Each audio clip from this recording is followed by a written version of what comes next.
Welcome to the IndyWrestling.us Sorgatron Media Studios in beautiful cross from Las Palmas. Yes. Yes. Soon there'll be a wrestling show there, or there already was. Time means nothing to us. I'm Sam Shirley Doe, and this is my buddy Duke Davis. And we are here to talk about ECW. Yes, this is our second show. Yeah. And let's talk about how ECW became Extreme. How it went from Eastern to Extreme Championship Wrestling. That's like when you started the company. I love when guys start a company and they're like, we want to be national. Or would be Eastern Championship Wrestling. Yeah, that's not going to work. So I was looking this up, and I think one of the interesting things is Jim Crockett had finally, his non-compete had ended with TBS. Okay. So this is another Aftermath thing. Yeah. He did a taping, and Paulie booked it, because Paulie just got fired. So he had done a taping, and like Sabu was on it, Tasmaniac, do you know what I mean? Like Tommy Jones. It was a lot of the guys he'd eventually use. And then his thought was, well, if I'm going to start running using the NWA name again because I can use it, right? We should do a tournament for the champ. Maybe not the best of ideas, right? Yeah. So as you may know, if you don't know, well now you know. The Shane Douglas won this tournament. Yeah. And the beauty of it is I love that Shane says, I read what he said, like he literally thought about something his dad had said to him. And his dad had said, you got to stand by the people, stand by you. And he thought, if I do this, I'm going to get blackballed. And the NWA at one point, you could get blackballed from the NWA. It was a big deal. And but not to cut you off, but I was thinking about when I was watching him do it, and I was like, does he know what he's doing right now? Yeah, exactly. Because at one point he was about to say Ric Flair's name. Yeah. And then he didn't.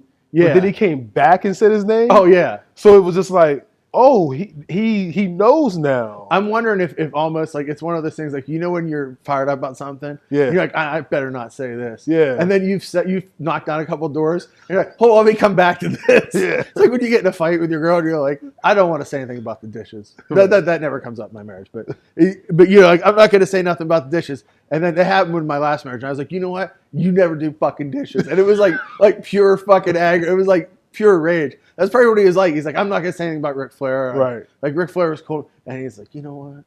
Dick Flair. Right. And he just get into it. So Shane won the belt. Yeah. And Dennis Corluzzo did not know who was the promoter in New Jersey that they constantly warred with, but they did like a peace thing with where Corluzzo and Paulie were said, for one night, we'll do this tournament. Okay. Shane will win it. Shane will be the NWA champion, and you'll be able to use him.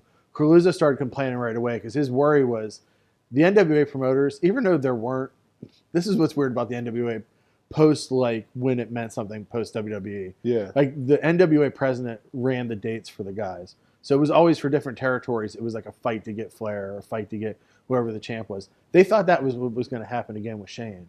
And it's like we had already been past like the territories. Yeah, right? they go on television. Yeah, exactly. So it's like at this point, how many territories was Shane really going to work? Yeah. Like even when Dan Severn won the belt, he didn't win in that many. And I think Paulie realized that. He said that old school wasn't cool. It's cooler now. Yeah. But back then, like the NWA was like, it was an old thing.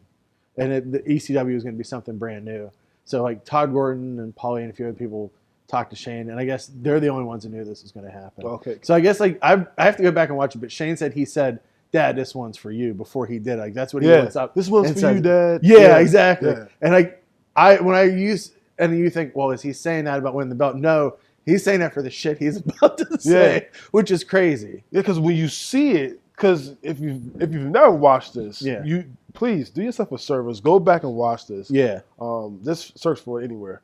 Yeah. And I was watching. When he got the belt. Yeah. I think he was like psyching himself up. Yeah. And then he said, "This one's for you, Dad." Yeah. And then it's like, then he started talking. Yeah. Because usually like, thanks, Mom, and after he wins them, I love you, Dad, or Bullhood Dream thing. You know what I mean? It's like that's it. But think about how crazy that is. Like and we understand it. Like as a wrestler, to be given the NWA belt, even though it doesn't mean as much. No.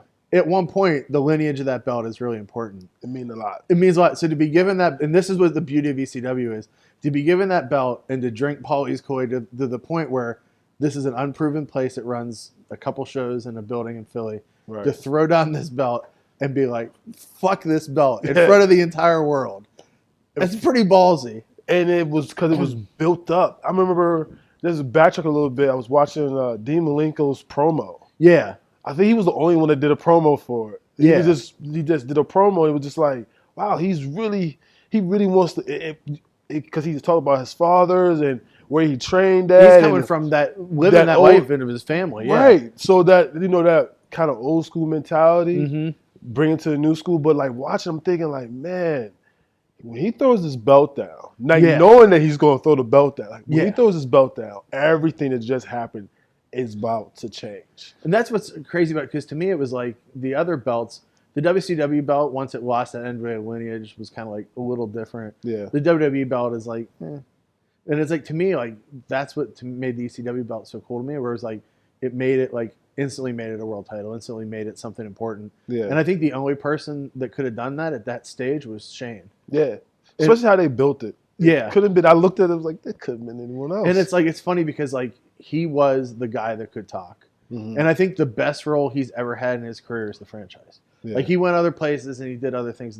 Let's talk about the Dean, but when he was the franchise, and I've never seen a guy in my life go in front of smart fans and do the most basic stuff and make them upset.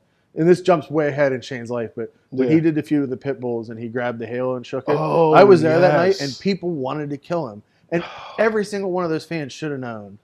Do you know what I mean? Like they're all like, oh, we're smart to the business and we know things are... No, people wanted to kill him. Yeah. And like and wrestling so rarely happens today where you have that old school heat where people follow to your car and want to fight. Do you know what I mean? Yeah. Like that crazy thing. Especially mid to late 90s. And honestly, in that building where people were like, they prided themselves on being... knowing everything about the business and not being able to be surprised. And the fact that that's the talent of Shane Douglas, I think. And like, also like either you respected him because of who he was, that he was the man there, or you hated him. Like he was the right guy to be that guy. It couldn't have been anyone else. Like it couldn't, like I was trying to think, I was literally thinking like, man, who else could have been in that spot from that tournament? And he's the only one that stood out. He's the only one, even in that final with him and Too Cold. And I love Too Cold. He's one of my favorite guys ever. Yeah, but when he cut his promo, it was just, regular WCW. Promo. It was a promo. Yeah. And it was so like, oh yeah, he was going to win this, but it was a good match. Yeah. It was a good match to watch. But the moment after was way better than the match. Exactly. And then, because people never talk about the match, they always talk about he won with the belly to belly. It's like the same as like when Hogan turns. Does anybody talk about that match? No one talks about it. I couldn't tell you a spot from that match, but I know that whole promo afterwards.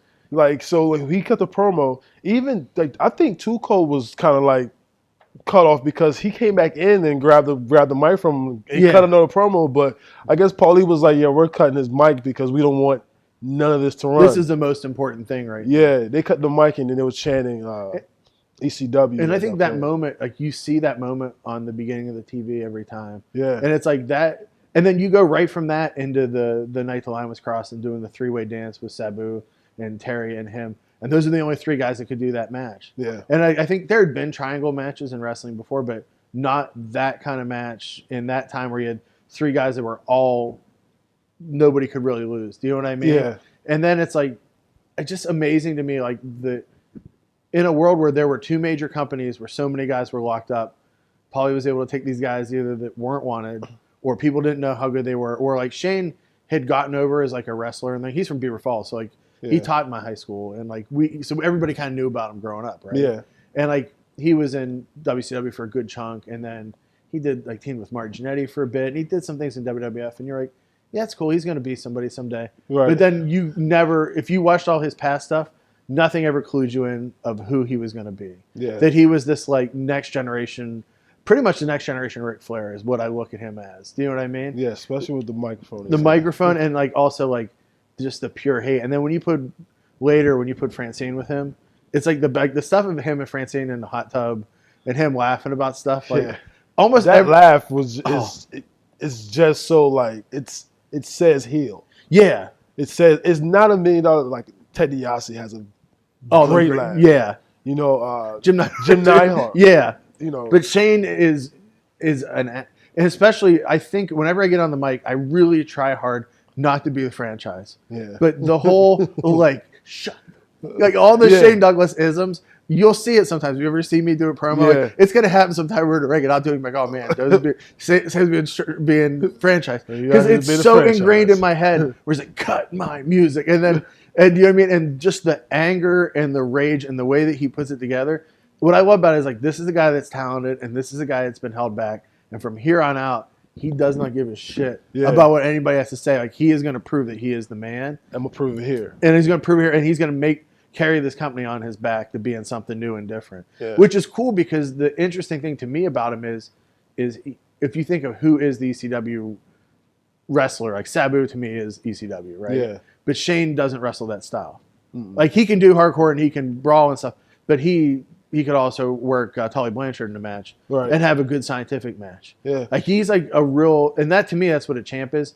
It's a scientific, it's a Harley racism thing in my head, or Flair, where he's a scientific heel that he can work anybody, but he can cheat too. Yeah. And he also knows how good he is. And I think that's something that's missing in wrestling now is like that heel that you're like, man, I respect that guy for how good he is, but I don't respect that dude for the fact that he knows it. Right. And he also doesn't let me forget how good he is. He's going to tell you that every chance he gets. And the fact that he's like, I am the franchise. Like, right. That's like anybody that gives themselves a nickname is an asshole. Right? Do you know what I mean? Yeah. And it's like, how dare you give yourself that name? And then, see, that's the beauty of that era of ECW because then you have that, forgive the pun, extreme personality. Yeah. And then you have Sabu, who's this like mysterious wild man who gets wheeled to the ring in a gurney and do you know what I mean? It has 911 with him and all this stuff. Doesn't talk. And has just a Hannibal Lecter type. Yeah, kills everybody he gets in the ring with. And then you have Terry Funk, who is like that past of the real NWA champion. Right. And he is the guy. He is, especially for hardcore fans,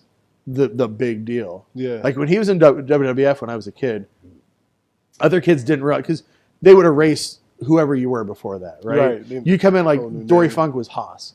And like this guy wasn't. He trained me too, but he's also I love him because he was NWA World Champ for years. Yeah, like and he wrestled all over the world. Like those dudes made all Japan. Like the Funk's history in wrestling's amazing. And Mr. McMahon at some point was so powerful. He's like his name's not Dory Funk anymore. Like that dude invented Starrcade with Dusty. Like all the booking for Starrcade is Dory Funk.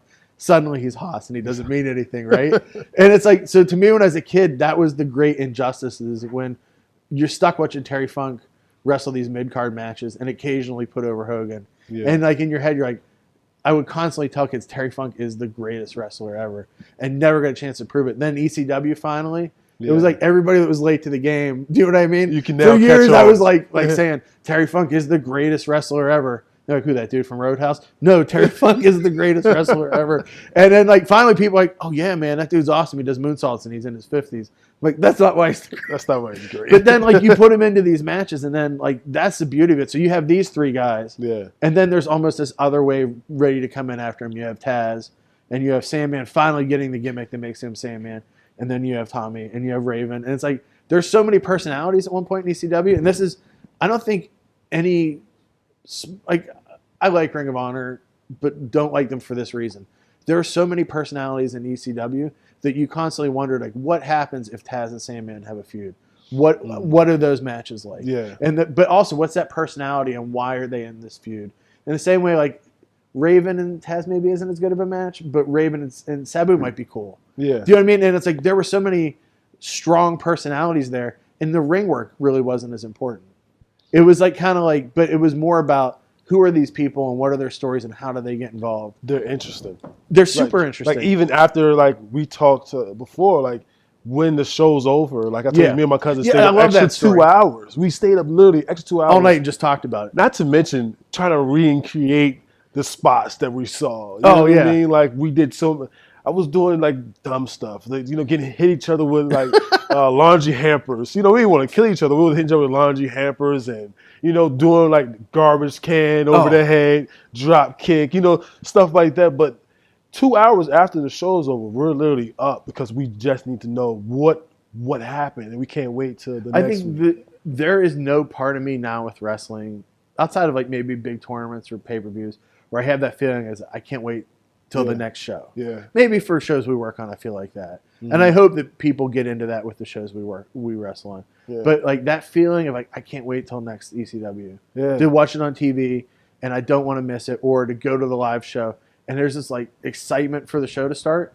I miss that. My one friend, he used to actually like, videotape it or whatever. Videotape, Yeah. he used to videotape the shows, weekly shows. Yeah. And if you need a fix, Yeah. you just go up and watch it. Just hang out after school, and that's what we started doing. It would become like we would just watch old shows, just over and over. Just over and over because we couldn't get enough. That's the thing is like it was like it scratched an itch that you didn't know that you had. Yeah. And I love the idea that it was on these UHF channels late at night. And you almost had to find ECW in your own way. Yeah. Like you had to hunt for it versus like, yeah, you can watch WWF or WCW. You know where it's at. You know where it's at. It's here, whatever you want it. ECW was kind of like, that was like beer, and ECW was like weed and maybe crazier stuff. You know what I mean? You got to tell your friends, like, hey, come here, you want some of this? Where'd you get that at? Yeah, exactly. And it's like, oh, man. And the other thing about ECW is wrestling, like when Vince McMahon would try to be rebellious, and do stuff. Again, it's kind of corny. It's like beaver cleavage, or it's some of the attitude stuff is like kind of cheesy. Like, sorry, Sorg, biker gangs. I know you love biker gangs, and I mean we're basically in a little gangs, faction gang. I have a gang full of monsters. You have a gang full of awesome athletes. That's where we're different. People wear flannel. Yeah, people wear flannel. What's your faction? Well, we wear flannel. And we have animals with us. Yeah. Flanimals. Yeah. That's cool. Fits. I mean, whatever works for you, right? We're a little different out there. Yeah, exactly. But yeah, we fit into our own thing, and I wish we would somehow make that. That would be my ultimate dream, to make that a thing. A fan come up to me and tell me, hey, I stayed up 2 hours thinking what was the next thing you guys was going to do. See, I love hearing that, where it's like to get people involved that they can't wait for the next show to see the things that happen. Yeah. I think that, not to put over places that we worked, like I feel like that's happened a few times with like Lee and Matt this year, where it was like there was like a year-long build to that stuff, and I want more of that stuff to happen. And so much of the shorthand that I use in wrestling when I talk about angles is always ECW. Because it's like, do you want a year of Taz and Sabu facing off, doing stuff? The first time they were on Raw, Taz and Sabu got into it on Raw, and it ruined the segment on Raw. And it was, that's what I love. Like we finally got a big national audience. Let's get Taz and Sabu over. Like that's what's awesome about ECW. Yeah. It's like, let's not sell cool stuff. Like let's get over our storyline. We got to get those guys. And we'll eventually talk about the invasion. Yeah. Oh yeah. The invasion and how some of the guys was included on or what was about to happen. And whatever, I'm talking about it real quick, but why did they just tell Savio Vega and they didn't tell Bradshaw of all people? It was like, Savio Vega, make sure you know that ECW guys are going to jump the rail and try to beat you guys up. And you're not going to tell this 6'8" mammoth person That's why when they started doing that stuff, I'm like, well, none of it was thought out. Yeah. Which drives me nuts. And it's like, we're going to do like 9 shows about how much I hate the invasion. Because all the observers are coming back out from that era, and I've been reading them. And every single one is like, everybody can tell you this is a bad business decision. We're going to do it anyway. And well, the worst part of it is like, so the thing I was saying about ECW, this goes back to my like, the beer of the big guys and whatever the illicit substance ECW is. It was about rebellion, and like you felt like it's like heavy metal or gangster rap. Yeah. Like you feel like a badass for liking this. And then there's also a clique of people that, like when you find someone, like when you and I start talking about ECW, it's like, oh, we're in the same group. Yeah. Do you know what I mean? Like we know the same stuff, and we can talk about this stuff, and it bonds us on it. And it's like when the ruin to me of the invasion angle. So ECW, to go back to the start of this episode, is based on rebellion. Right. Shane Douglas throws the belt down. You're like, yeah, screw the past. This is the future. That's crazy. Yeah, that's crazy. And now Stephanie McMahon owns it. You know what I mean? Like Stephanie McMahon owns ECW. And you're like, it's not the same. Yeah. And then, but also you don't have Sandman, and you're like, yeah. But I was telling my wife has never seen ECW. Really? Because she doesn't like wrestling to start with. That's cool. She said to me last night, she's like, yeah, I really don't like it. She's like, sometimes I do. And she's like, but I said to her, like I showed her Sandman's entrance. Yeah. She's like, I love that dude. I don't know anything about him. His entrance is like 5 minutes long. Yeah, she's like, his matches aren't even that long. She's like, because my wife's 2 favorite things in the world. 2, she likes coffee now, but tall boys at PBR and cigarettes are 2 favorite things in the world. That's what that's like 2 of Sandman's best spots. Yeah. Lighting a cigarette up and doing that. And she's like, that's amazing that dude spent 5 minutes. The other guy's getting his ass kicked in the ring, and Sandman's walking around, talking to people, high-fiving people, pouring beers on his head, bleeding because he's already hit his... It's a whole match going on. A whole match is going on, and it doesn't matter because you're like, Sandman's awesome. Right. There's nothing... One of the best moments of my career as a wrestler, and we'll get in, I think we'll probably just do a whole Sandman episode, but being on the other end of that, being in the ring, knowing Sandman's coming to the ring to do this with you. Like, you know how like when a big spot is coming, like time stands still and you're like, man, I'm so nervous about this. Imagine waiting the whole way through that song. Right. And you're like, okay, Sandman's coming, and we're going to do this. And Sandman will tell you a million things that we're going to do. Yeah. And like, I don't want to screw anything up because Sandman's like up here to me, right? Right. And then like finally he's in there and he's charging. You're like, don't forget anything. Cigarette in hand, beer in his hand, barely holding on to the stick, and then bam, it's like, man, like that's what a time to be a wrestler. Do you know what I mean? Right, like that's like to go from me being this kid sitting up on top in ECW arena seeing this and having dreams of being a wrestler and training. Right. But then a couple years later to being on that other side, like that's what's awesome about wrestling is that can happen to you. Right. Do you know what I mean? Yeah, and that you can be in there and doing that. Well, that's like I think that's why we connected, because like you say, we speak the same language. Yeah. You could be in a room full of people that speak English. Yeah. But we speak ECW. Exactly. You know what I mean? So like when I'm watching ECW,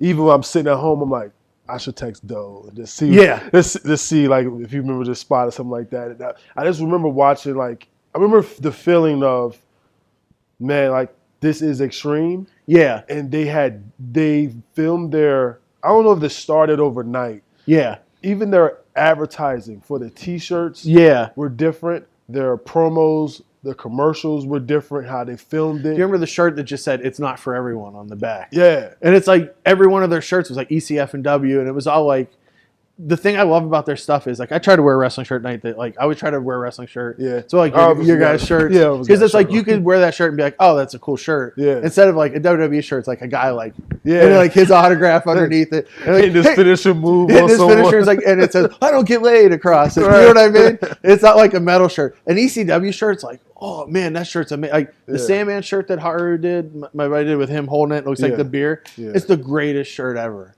Like you see that shirt, and even if you don't know about wrestling, you're like, what's that dude about? Right. Like the Kiss shirt with all them coming out that looks like the Destroyer shirt. Yeah. That shirt's amazing. Do you know what I mean? Yeah. And it's like that's the beauty of ECW. Like they're the first company I can think of. This is pre-NWO even. NWO kind of took it and ran with it. Right. But like where their merch was like, you would go to shows and you would not be able to get merch. Like you had to line up before the show began and get it. And you were like, I got a gray like large shirt the first time I went because they were sold out of XLs and double XLs. Because you just couldn't get one. I'm like, well, I'm going to cut the sleeves off and I'll wear it till I get another one. They had a gray shirt that said ECW and it's not for everyone, a black ECW shirt with white writing on it, and they had a trucker hat. Do you know what I mean? They had like the mesh that like nobody wanted. They should put like Captain Eggs and shit on it. It was like the cheesiest hat, and that's all the merch they had. Wow. And it was like, and then eventually everybody got their merch and they did cool stuff. But like, it was like a big deal to get that stuff. Because when you would go to, because you went to we would go to every wrestling show we could. So if you went to a WWE show, right, you have on ECW shirt, that's where that language would come in. Okay. Where someone would come up and be like, dude, where did you get that shirt? Yeah. And it was like such a secret, like kind of quiet, like people, especially around here, didn't really know about it. They maybe knew about it from the mags. It wasn't on TV here yet. Yeah. And then like someone saying like, man, you went to that show? Like, yeah. Or like find out, oh, you're from, like you'd go to the show and see people from Pittsburgh and Philly. And then like, it was like, oh man, this is awesome. Like, that was like, it was good times. I also remember like, so how we used to watch when it became, because I kind of came in when it became Extreme. Yeah. So when it was Extreme Wrestling, Extreme Championship Wrestling, and they used to do pay-per-views. Yeah.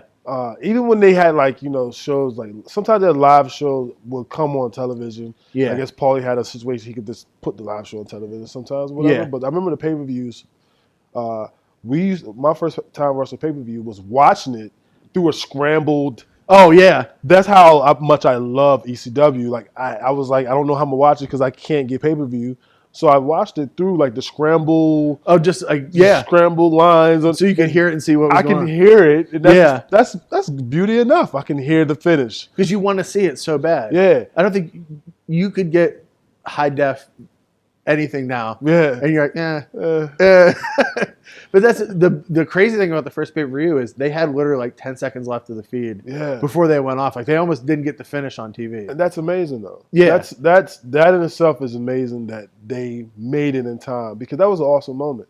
I love you can see on and Beyond the Mat like that behind the scenes meeting before the first pay-per-view where they're telling everybody. T. Rancho's in the background in it too, which is great because he almost ended up being one of Raven's like guys for a bit before Raven went. Really? The WCW, yeah. And like it's amazing because like you can see that speech Polly gives them before the show and talking about like this is what we work for and this is what we got here. It's like, man, like I always wanted the Booker to talk to me like that. Did you see their eyes though? Oh, it was they like would kill every somebody single one of them had the yes, Paulie. And like, when people talk about, I will well, kill he someone snowed eyes. a lot of those dudes. And like, yeah, were you there for that? Do you know what I mean? For that moment? Right. Like you weren't there for that guy like telling you like this is what it's about. And it's easier. It's different if Tommy says, "Oh, you know, Paulie owes you money," or if Bubba says, "Paul." But when a guy that wasn't in the room, like if you're just reporting what is said, you're not that valid because these guys actually were in the trenches, actually out there. And you're just, saying, "Oh man, Paulie is a terrible person," and I'm like, man, I grew up on Paulie dangerously. Yeah, exactly. So I guess he's terrible. I don't know, but I mean, I grew up watching Paulie dangerously. But that's the thing is like, I always believe that everybody has these layers of gray, right? Yeah. But like, there's so many guys that wouldn't be at the level that they are without him. Yeah. Do you know what I mean? And there's guys that either didn't have a chance, wouldn't get a chance, hadn't had a chance yet, or like screwed their chance up. Yeah. Like there's like all these different stories along the way. And all of a sudden you're like, man, like, it's like I said, like if you think about the guys that are the original guys of ECW, like nobody was knocking down Sabu's door to get him into WWF. No, and he had a shot at WCW, but they didn't like what he did. He didn't like how he wrestled. Yeah, and plus he's like, I want my uncle to be on these shows. Yeah, and throw fireball at people. Yeah, and it's like, oh, okay, like that's why I love like Sabu's like, you have not really made your name at this big company. He's like, yeah, it doesn't matter. But he still got the spot. He still got, exactly. That's what's amazing. He's got his uncle out to throw fireballs at people. I remember when I first started going to shows, it was when Sabu was working for New Japan, and he chose a New Japan show over an ECW show, and they fired him. Yeah. And everybody in that building hated him. And I knew the minute he came back, they were going to be like, oh, well, Sabu. Do you know what I mean? Like, it's all right. Because that's what's funny is like, then that was the start of like, and we'll get into this later, is we're still in like the extreme, like everything's good era. And then you have this era of guys suddenly, as the majors learn about this group, like that's the Cornette thing I read. He's like, why did WCW and WWF get so excited about a building that ran 1,200 people? And you know what I mean? It started to take their ideas and take their people and stuff. It's like, because it worked. Like, it didn't matter how many people were there. Right. And it's like, I think people forget how stagnant wrestling was, even pre-Attitude, pre-NWO. It's like, stuff was, you had Sparky Plug and stuff. Yeah, you know what I mean? It was what it was called, the occupational gimmick. Yeah. You were the something. The plumber, DL Hopper. Or the dump truck, or the Duke Drosy. Duke Drosy. That's where I took my name from. So like people like that, you were the something. But how does that gimmick even make sense? Where it's like, I'm really good at being a dump truck driver, but my real dream is being a wrestler. Funny story. I'm a repo man, but my real dream is being a wrestler. It's like, how did all these people come together? Right. So tugboat. These people that drive boats end up wrestling. That's how it works. He would do toot when he would do his moves. I love that Tugboat went from him to being Typhoon, and nobody really discussed it. Like, you used to be like super babyface, and all of a sudden now you're Typhoon. Wait, wasn't Tugboat? I don't know, we're going off on tangents, but was he Shockmaster? Shockmaster. Yeah, Uncle Fred. So I mean, he was just doomed.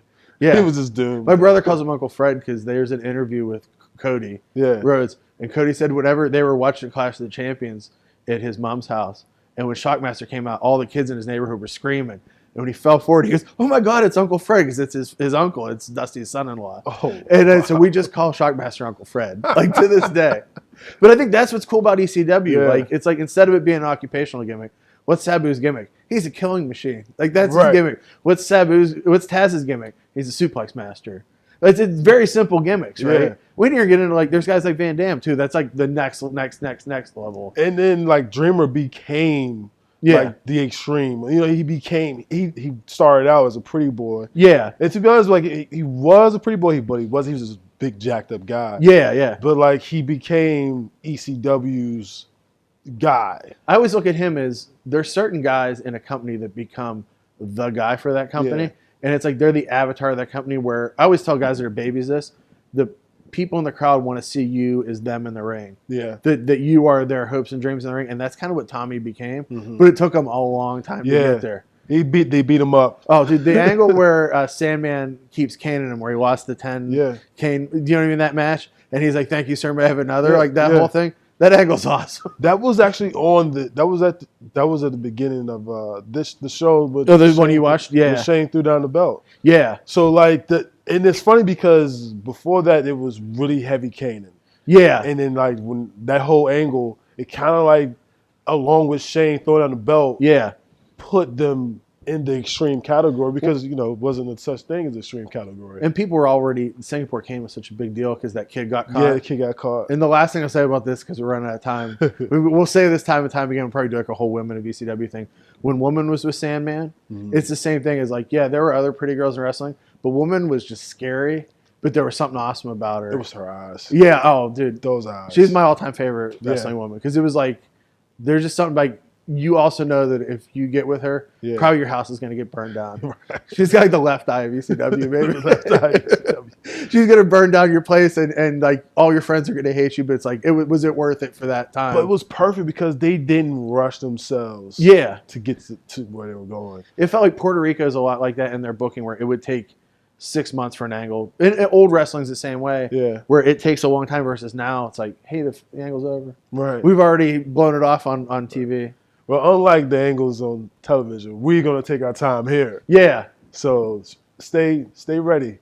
Yeah, so again, go some places with this. If you want to tell us, like, reach out to the IndyWrestling.us universe network. Reach out and say, what do you want to hear? Like, we want to do a whole show just about the music of ECW. We can't play any of it, but like, I will sing it. We'll get a little keyboard and Duke will sing it as I play keyboard. We'll put some clips out there on our Twitters and Instagrams and social media handles and stuff like that. How do people find you on the social media network? On the social media network, whatever you want to get me at is on Instagram or Twitter. It's I Hate Duke Davis. And on Facebook is Duke Davis. And if you want to reach out to me, usually it's Sam Panico. I've never put my gimmick name on stuff. Why didn't I do so? Because that's way when I tried to before I started my own company. When I try to get hired, people always be like, "Is it true you're a pro wrestler?" I'm like, "Yeah, I'm not sure we want to hire a pro wrestler." And I'm like, "Okay, yeah." Well, but on that note, that's better for you. Yeah, exactly. Because then they see the other stuff. Yeah, it's going to be hard for you not to put that up, dude. It's when you come into work and one eye shut. I'm like, "Yeah, I wrestled Necro Butcher this weekend. Oh, I can't see out of this eye." Thanks for watching. That's a little bit of Extreme at the end. Thanks for IndyWrestling.us network. I said it the right way this time. To giving us a forum, and we're excited to talk more about ECW. Absolutely.